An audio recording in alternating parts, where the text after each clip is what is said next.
Sirui, makers of affordable anamorphic, have come out with another affordable anamorphic. And you're probably thinking, what? Another 50mm? But this is different. Check this out. FF 1.6 times. FF, you can probably gather, means full frame. And 1.6 times is different because previously it was 1.33 times. And let me show you why. That is pretty cool.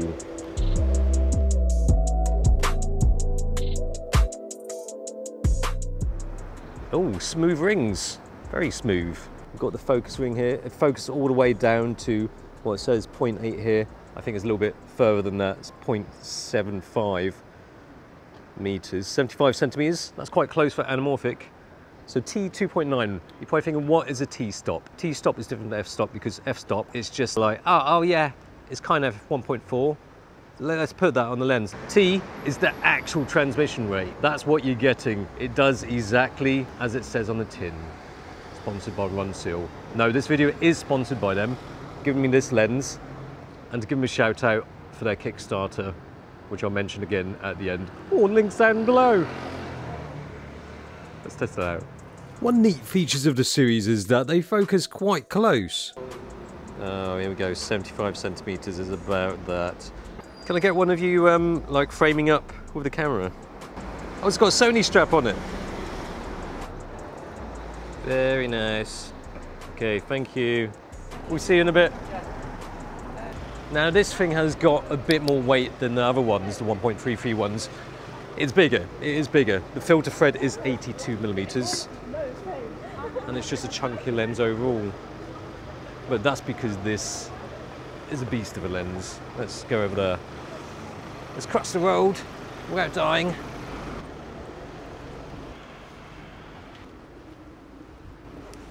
Oh, stinks of piss. Now it has a 1.6 times squeeze, so therefore it ends up, if you're using a 3.2 sensor, it ends up 2.4 by 1. And then if you're using 16:9 sensor, it's something like 2.8 by 1. Oh yeah, it's kind of close to the cinema standard, but 1.6 is not really standard as such. Standard would be 1.5, 1.8. I mean, even on this monitor, I am on 1.5 to get this, because otherwise when you're looking on the standard Nikon screen, it looks all squished up like that. That's the only reason I brought this monitor out.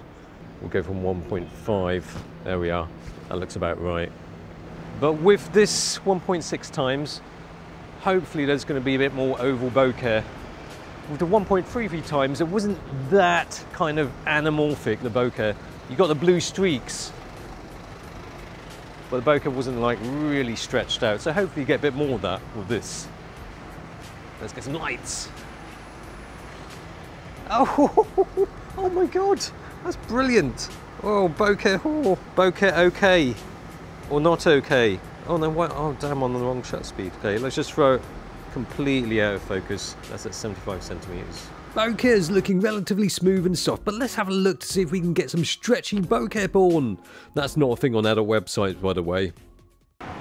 Now, all the specs of the lens, 16 elements, 13 groups. Typically, I mean, the Sirui lenses that I've tested before, they're pretty sharp, which is, yeah, a little bit unusual for anamorphic. A lot of anamorphic lenses are kind of quite soft. And of course, another unusual thing for anamorphic is that it's not hideously expensive.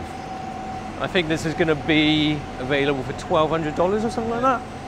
$1,199, near enough, and Indiegogo, which is way off. Well, they make it seem like it's more geared towards the hardcore video geeks.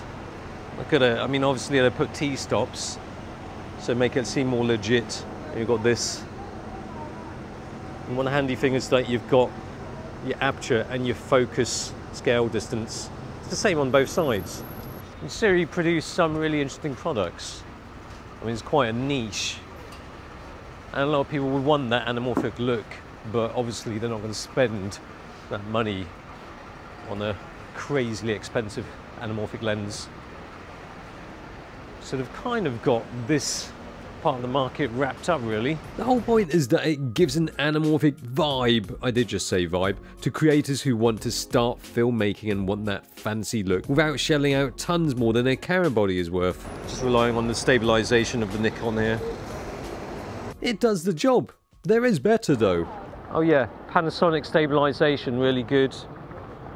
This available in basically all your good mirrorless mounts.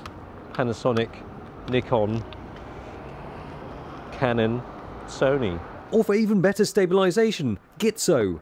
Yeah, no, it's not a video tripod. Or whatever. I don't want to be carrying one of those around. Oh, I bought a really light mirrorless setup. Got a big ass video tripod. No, not happening. Okay, here we go. I do know how to use this. This is actually my tripod. In terms of sharpness, it's not going to show up every single little imperfection kind of sharp, but it renders those details with modern day refinement. Shot wide open, this T2.9 is not overly soft, but it looks, as silly as it sounds, cinematic. Not that there is a specific cinematic look, but if there's something like that, then this is that. You know, when you de-squeeze it, there is something about a look. Even if it's not just the bokeh and the flaring, it just looks pretty. We're talking about all that bokeh and flaring. They all love it, don't they? Even in adverts, you see it in every single advert, whether it be for mobile phones, pet stores, hemorrhoid cream, boom, anamorphic flaring, oval bokeh, because it looks more cinematic. Hemorrhoid cream, bokeh flare. Just don't expect to be getting that effect all over the place. The flaring does seem somewhat more restrained than previous series. I mean, it's not flaring like mad. You could say that's a good thing or a bad thing. It's a bad thing if you really want that look, just in your face look. But I guess it's a bit more natural, you know. It doesn't do it every time there's a point of light. All right, let's do a little breathing test.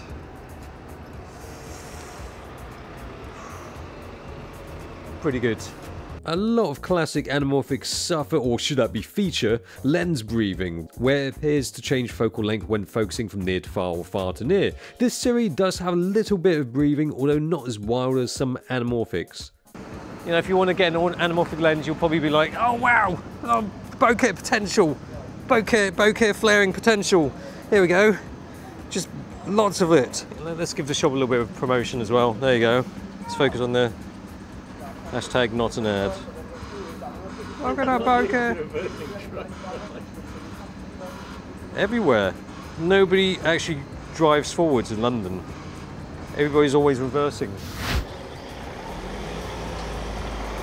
There's always a van reversing when you want to do something like that. Look at that. I think the bokeh is very nice with this lens. It's not about having really shallow depth of field with a T2.9, but the little bokeh balls do have some smooth, soft outer edges, which is very pleasing to the eye. What are they called? Moi. Sounds Finnish. It's like saying hello. Moi. Moi. That's good. I've seen one. I've spotted one over there. It's a good one over there. Let's have that in focus and everything out of focus at the background. It is all too easy to find yourself purposely trying to bokehify everything, or perhaps look for some flair at every opportunity possible, and that's fine if that's the look you want to go for.